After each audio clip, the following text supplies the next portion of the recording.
At WellSpan Health, we promise to use antibiotics safely to keep you or your children healthy. Antibiotics are important medicines, but they're not always needed. We only give antibiotics when they're needed.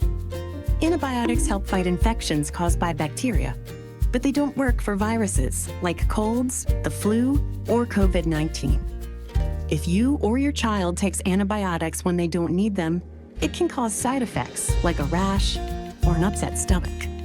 It can also make bacteria stronger and harder to treat later. This is called antibiotic resistance, and it makes it harder to treat infections in the future. If your provider recommends antibiotics, take them exactly as the doctor says. Don't save them for later or share them with others. To stay healthy, make sure you or your child washes their hands often, covers their mouth when coughing or sneezing, and gets recommended vaccines, like the flu shot. Have questions? Ask your provider or your child's provider. We're here to help.